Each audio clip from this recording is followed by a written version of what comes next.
Welcome back, everyone. I'm Robin from This Blog's Neat, and I hope you've been enjoying my Hampden tastings because we have another one today. This will be the last one for a little bit, at least. There's always more Hampden to try, but the last one that I've kind of got queued up. I did a tasting a little bit ago where I tasted side-by-side HLCF Classic versus HLCF completely unaged that I got from the 8 Marks collection.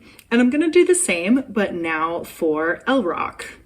If you're just hopping into this video and happen to click it, but don't really know who Hampden Estates is, this is one of my favorite distilleries, favorite rum distilleries that is in Jamaica, and they produce very, very funky rums using techniques from 18th century.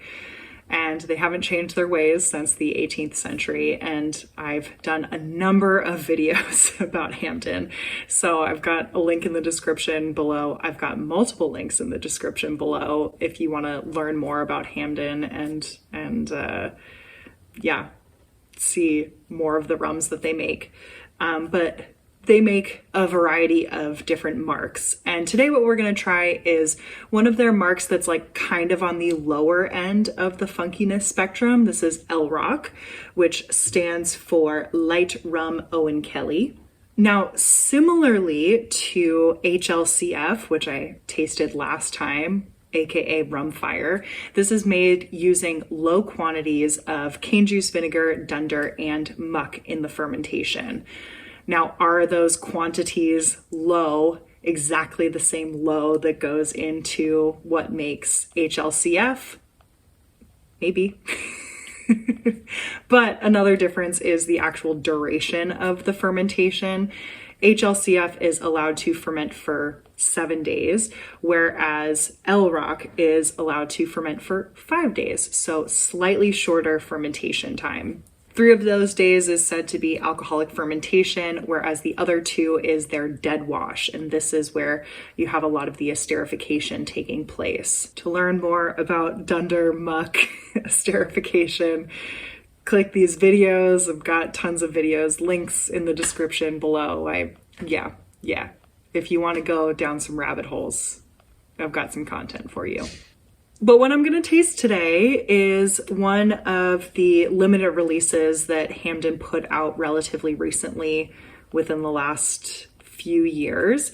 This is the Younger, which is their 5-year-old expression of LROK. So it's called the Younger because it's not aged very long, 5 years. And it is tropically aged, which just means it's aged in Jamaica. It's sitting at 47% ABV, and this is where the difference comes in because the unaged LROK that I have from the 8 Marks collection is at 60% ABV. So there's gonna be a difference. Now, you can see that LROK is quite light. It's aged in ex-bourbon barrels for 5 years, and my guess is that they're not first fill ex-bourbon, or there's a majority of them that have been filled multiple times because a lot of those color compounds, a lot of those polyphenols have been extracted, it looks like. One thing that was also noted with the Younger is that there was over a 34% angel share loss over 5 years. So in 5 years, you lost over a third of the booze, over a third of the rum. Wow. That's a lot. That's a lot of evaporation. Again, this is also at a lower ABV, so 47%. You should be able to find the Younger between $65 and $75 if you can find it, somewhere around there. And one thing I love about Hampden is how transparent they are, how open they are, and like they put ester concentrations on their bottles. Not all of them, but a lot of them. And this one, for instance, has an ester concentration of 314.8 grams of esters per hectoliter of pure alcohol. Now, they also put the total congener concentration on there. It's 1,567.1 grams per hectoliter of pure alcohol. The congeners are essentially all the chemical compounds that are not ethanol and water. So of that, 20% of the congeners are esters. And if you're like me and picked up the 8 Marks collection, you have this wonderful infographic cheat sheet right here that tells you exactly how each mark is made and the ester breakdown of each mark. So LROK, for example, if we zoom in, of the 300 and something grams of esters per hectoliter of pure alcohol, 97.9% of those esters are ethyl acetate. Most of them are ethyl acetate. 2.1% are all the other esters. So that means ethyl butyrate, isoamyl acetate, ethyl caproate, ethyl lactate, and ethyl caprate. Now, in my last video where I tasted HLCF side by side, HLCF Classic with the unaged, I did a full breakdown of what that actually means, like what the concentration of each ester is within the bottle. And I'm not going to do that for this one, but I will give you a little bit of some ester math. Again, I think it's fun. So as I said, there's 314.8 grams of esters per hectoliter of pure alcohol. That's 20% of the total congeners are esters. Now, of that, a majority are ethyl acetate. So the concentration of ethyl acetate is 308 grams of ethyl acetate per hectoliter of pure alcohol. That means 19.7% of the total congeners is ethyl acetate. The concentration of the non-ethyl acetate esters is 6.6 grams per hectoliter of pure alcohol. This is 0.4% of the total concentration of congeners. So very, very small percentage. Now for reference, the percentage of the congeners that were non-ethyl acetate esters in HLCF was 0.2%. So yeah, still super, super, super small amount. But anyways, yeah, I just wanted to give you some ester math. But yeah, let's, even though, as I said, these aren't going to be a direct side-by-side comparison, let's see if we can find some differences here and see what the used oak brings to LROK. I'm coming from just tasting HLCF and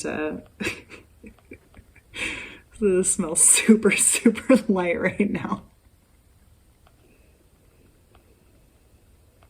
So this is really light. There's a lot of like lime zest and like fresh shaved coconut. I'm not quite getting the overripe pineapple thing that I typically get, but that might be that my palate is completely desensitized to it right now. But I am getting a lot of grassiness, so let's call it like the pineapple fronds. Every time I say pineapple fronds, it feels wrong. There's a nice light banana thing. It's like banana pudding, like a lot more custardy, very, very light banana. But yeah, I'd say, oh, maybe a little earthiness as well. Kind of like a general moist soil and like wet grass. Oh, I'm getting like a licorice thing now on the younger. I suppose I should have tasted the younger on its own, done its own tasting before comparing it.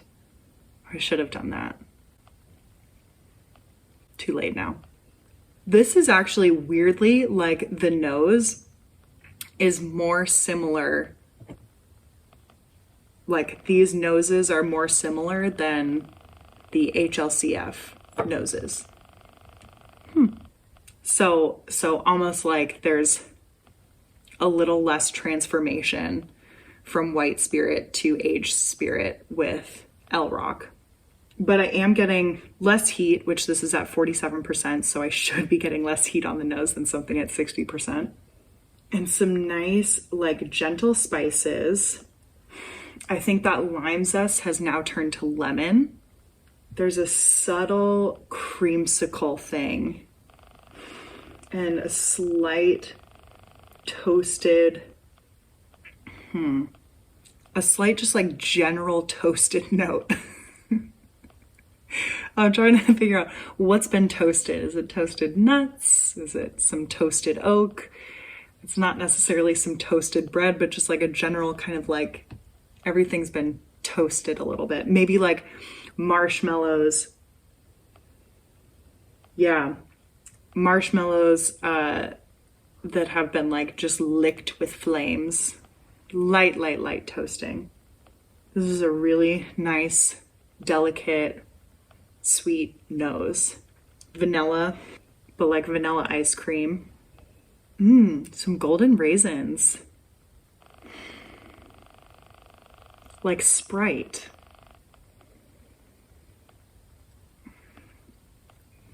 Ooh.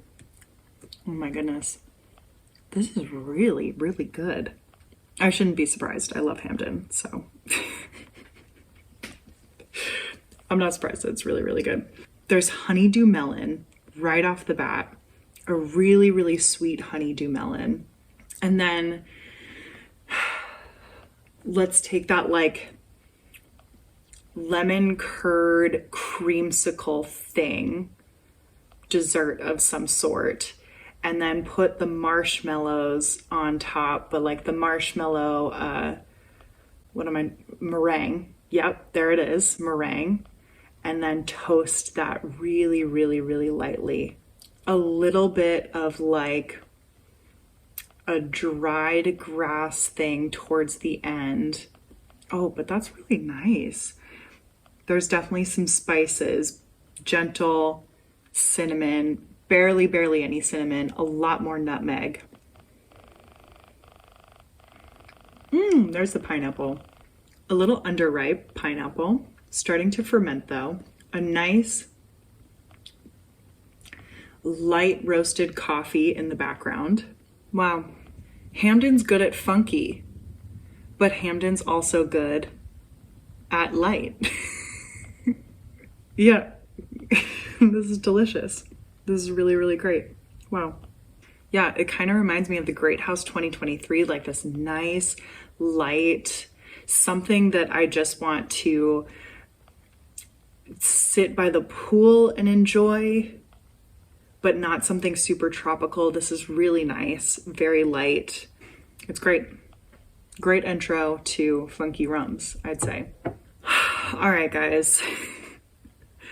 I said to myself, Robin, you have all the tools to proof this down, the Unaged LROK, to the same ABV as the younger. You have the tools to do this.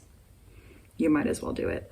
So I'm going to proof down the LROK unaged, that's at 60%, down to 47. Okay, all right. They're at the same ABV. Now I can directly compare them. All right, so we have the LROK unaged proof down to 47% ABV. A lot of grass is coming forward. Wow, okay, now these smell completely different. Okay, all right. A lot of grass and like fresh cut limes.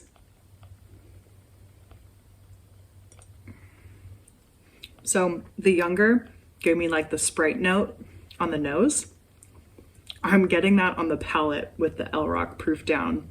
So yeah, Sprite, what goes into Sprite? It's like lime and lemon. Yeah, it's reminding me of Sprite, like a less, like maybe more of like a hippie Sprite, like you've made the soda yourself by fermenting like some pine needles as well. And there's got just like a little bit of like an earth to it, but it's very light. But yeah, it's interesting.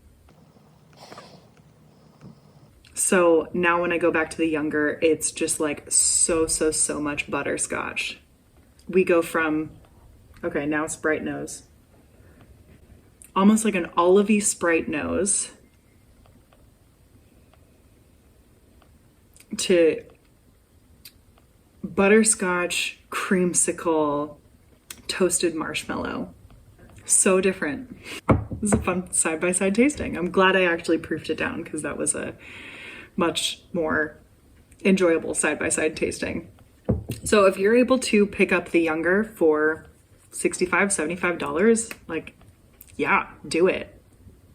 Yeah, it's great. It's refreshing. I think this would be a very enjoyable sipper in the summer. It doesn't have to be necessarily like super warm days either. Just kind of like poolside, very relaxed while reading a book. Lovely. Really, really lovely. If you've tried either of these rums, let me know in the comments below. If there's an LROK bottling that you specifically like the best, let me know. Otherwise, I do have other rums to taste, some from Louisiana, one from LA, and one from Thailand. So there will be some tastings coming up, as well as, I know I've mentioned multiple times that I have a backlog of other videos I need to record, so there will be some experimental videos as well. So if you enjoyed this video, make sure to subscribe and stay tuned.